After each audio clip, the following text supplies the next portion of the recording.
mau bertanya nih Bu ya.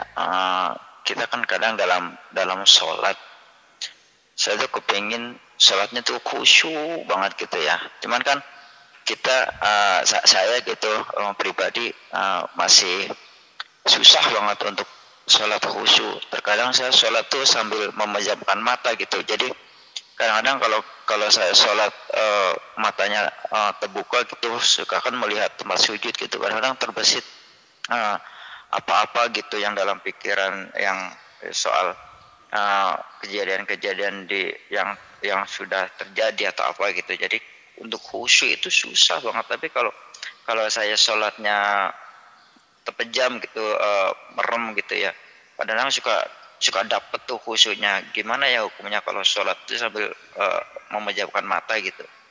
Apakah boleh atau tidak gitu loh Bu ya? Karena kadang-kadang untuk mendapatkan khusyuk itu susah banget, kayaknya gimana gitu. Kadang kepingin khusyuk, coba dalam satu sholat, misalnya sholat yang rakaatnya pendek, misalnya sholat subuh gitu kan, kita untuk fokus banget gitu. Kadang dalam rakaat pertama kita bisa khusyuk, terus nanti dalam rakaat kedua kadang-kadang ada lagi pikiran macam-macam gitu. Apa gimana ya Bu ya, itu biar kita tuh bisa sholatnya khusyuk gitu Bu ya. Mohon bimbingannya Bu ya. Makasih. Assalamualaikum warahmatullahi wabarakatuh. Assalamualaikum warahmatullahi wabarakatuh. Masya Allah. Yang pertama harus difahami adalah apa itu khusyuk. Khusyuk nggak ada urusannya dengan mata. Khusyuk di sini tidak ada urusan mata. Adapun masalah memejamkan mata, ulama mengatakan makruh, kecuali ada hajat, ada sesuatu yang lebih penting lagi. Bahkan di dalam sholat kita disunahkan, selagi tidak di depan Ka'bah, di dalam sholat itu disunahkan kita melihat ke tempat sujud. Makanya tempat sujudnya jangan macam-macam gambarnya, nanti menghayal. Tempat sujud jangan ada macam-macamnya. Kalau berada di depan Ka'bah, kita melihat Ka'bah itu sunnah. Baik masalah khusyuk ini, kadang-kadang di saat kita salah memahami khusyuk dipikir tenang hati. Tenang bagaimana? Maksudnya tenang kayak apa sih? Bukan begitu. Dijelaskan para ulama, khusyuk di dalam sholat itu adalah hati dan pikirmu mengikuti bacaanmu di dalam sholatmu. Nggak ada hubungannya dengan pejam mata dan buka mata. Jadi hendaknya di dalam khusyuk itu Anda tidak keluar daripada yang Anda baca. Merenungi bacaan-bacaan yang kita baca di dalam sholat, itu khusyuk. Kalau sholatnya cerita neraka ingat surga, nggak khusyuk. Bahkan kadang di dalam pejamnya mata ini lebih luas kita di dalam melanglang dalam khayal. Tapi kalau mungkin dikira karena kita mohon maaf, mungkin kita sholat di pasar tempat ramai, kita lagi sholat banyak, mungkin kita sebagai orang laki-laki banyak, mungkin lalu lalang wanita pejam mata, ya agar terjaga, bisa jadi seperti itu. Baru pejam mata diperkenankan saat itu. Dan memang tidak diharamkan pejam mata. Mungkin ini Anda harus tahu bahasanya pejam mata tidak haram, dikatakan makruh. Baik, khusyuk itu memahami apa yang Anda baca. Maka membiasakan kita untuk mengikuti bacaan itu penting, memahami maknanya, mentadabburi maknanya terus sampai selesai, itu khusyuk. Dan itu adanya di dalam hati dan pikir kita. Sehingga kalau kita lihat di dalam sholat lalu kita bawa akal pikir kita di dalam memahami, mentadabburi firman Allah yang kita baca atau doa-doa yang kita baca, nggak akan kemana-mana itu pikiran. Karena konsen kita ke arah ke sana. Itulah fokus yang sesungguhnya, fokus kepada bacaan. Jadi Anda pahami makna khusyuk dulu ini. Kalau ada orang mengajar khusyuk tidak seperti ya, bukan begitu. Khusyuk pokoknya kamu diam begini. Dia ataunya dengan diamnya itu lebih enak, dia menghayal. Wah, di warungnya rame, tokonya Masya Allah. Sampai imamnya rukuk nggak sadar barangkali. Karena terlalu khusyuk dia menghayal. Bukan itu. Jadi Anda ikuti bacaan Anda. Selesai ini. Jadi Anda tahu khusyuk. Yang kedua adalah pejam mata adalah tidak haram, hanya makruh. Akan tapi sebisa mungkin Anda untuk bisa buka mata, melihat tempat sujud, lalu bisa khusyuk. Kalau ternyata akhir nih.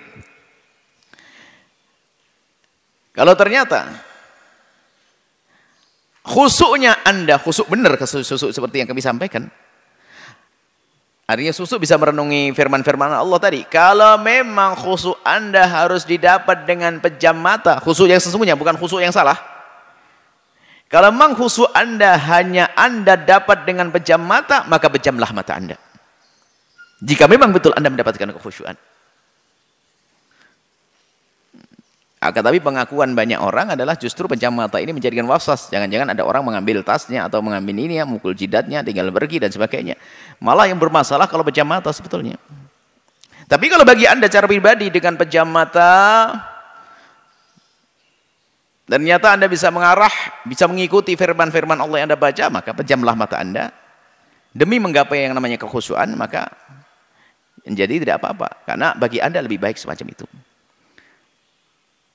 Dan yang terakhir adalah ingat, pejam mata menjadi tidak makruh kapan itu? Kalau ada hajat, yaitu tadi Anda sholat tempat yang ramai lalu langnya, atau tiba-tiba ada sholat di sebuah tempat, di situ ada gambar-gambar yang tidak layak, atau ada orang, atau Anda mengalihkan pandangan Anda. Ada orang pakai jas, makanya pakai jaket jas, tolong jangan bikin tulisan aneh-aneh, orang bikin gak khusyuk itu. Kalau bikin jas, jaket, jangan sampai ada tulisannya di belakang, nanti orang membaca tulisan Anda. Tulisannya gede, ngapain lo lihat gue? Nah, kan gak enak jaga sholat tuh, nggak ngelihat. Ini kan tulisan-tulisan itu adalah mengganggu orang. Kalau Anda punya baju bertulis, jangan bawa ke masjid untuk sholat. Anda mengganggu orang di belakang Anda. Alasannya untuk dakwah. Ya dakwah ganggu orang. Wah, al-bahjah. Ya mikir al-bahjah, di mana ya al-bahjah? Ente telah mengganggu orang banyak sholat, ya al-bahjah, bajunya. Yang bajunya bertulis di belakang jangan dipakai sholat. Ini yang di belakang mikir, al-bahjah itu apa sih? Apa yang mikir ya? Sholatnya lupa gara-gara kamu. Ini harus ada adabnya kalau punya baju. Apalagi gambarnya aneh-aneh, seperti itu. Jadi situ itu ya. Jadi kalau memang di hadapan Anda ada sesuatu yang mengganggu kekhusyuan Anda, jika dipandang maka pejamkanlah. Tapi pada dasarnya pejam mata adalah makruh dalam keadaan normal. Tapi jika Anda mendapatkan khusyuk dengan pejamlah mata Anda. Tapi Anda harus tahu apa itu khusyuk yang sesungguhnya. Ada lagi tip dari Imam Haddad rahimahullah ta'ala. Jika memang susah khusyuk kemudian kita belum paham maknanya, paling tidak ikuti, baca, bayangkan lafadznya. Mungkin Anda orang Jawa, Sunda, orang Indonesia deh yang belum ngerti maknanya dalam bahasa Arab. Tapi kan bisa membaca, menulis. Maka berhayallah, maksudnya ikuti lafaz bacaanmu seolah-olah mata membaca alhamdulillahi rabbil alamin arrahmanir rahim maliki yaumiddin. Lafaz hurufnya yang dibayangkan itu mengalihkan agar kita tidak ingat ayam, tidak ingat toko, tidak ingat yang lainnya seperti itu. Wallahu a'lam.